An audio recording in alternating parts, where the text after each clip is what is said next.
We're now joined by ASEE's Executive Director, Norman Fortenberry. Norman, thank you so much for joining us. It's a pleasure to be here. Of course, so tell me, how is the Society doing and what have been some recent challenges and successes? ASEE is doing great.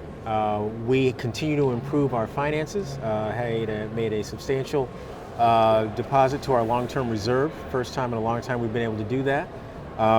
We are making progress on a strategic plan. The board, over the past couple of years, has revamped our mission, vision, values, goals. We've now re-enunciated new objectives, and we are looking at new critical success factors associated with those objectives. So on that front, the Society is making progress. Over the next 18 to 24 months, we will be revamping our internal computing system, what we call association management software. That will allow us to not only improve processes at headquarters back office in terms of the accounting function, the member services function, but also allow our members to better communicate with each other, to build community, to gather around topics in an electronic space, and to move forward. So we're excited about where things are and where they're going. So ASEE has always been vocal in issuing policy statements. What are some of ASEE's current policy stands and why are they so important to the Society?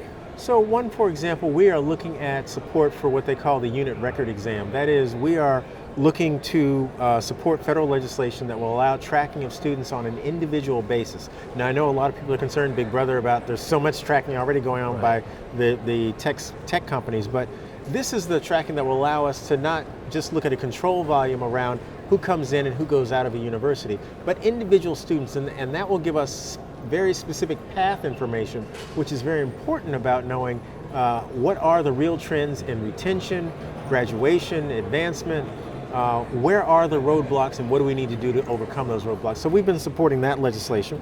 We're also supportive of the ability of pre-college teachers to prepare students for collegiate study of engineering. There are several pieces of legislation around that about really tightening the requirements for who can do that and encouraging entry into that. We also believe that engineering technologists should be able to apply and compete for federal jobs for which they're qualified. They compete.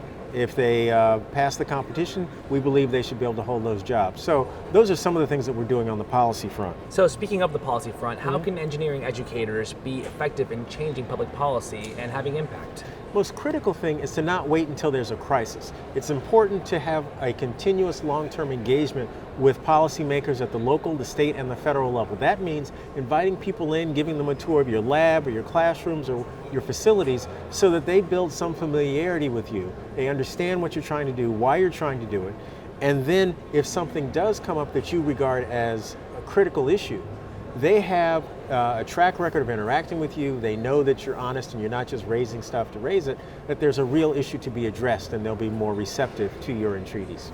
And now lastly, what tools or resources does ASEE have to address this and facilitate this?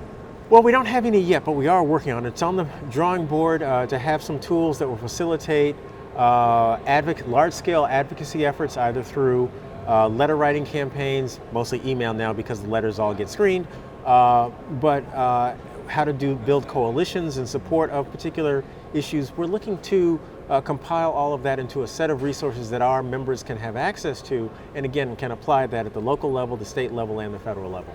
All important work. Norman, thank you so much for joining us again. Thank you. It's a pleasure to be here. Cheers. Enjoy the conference.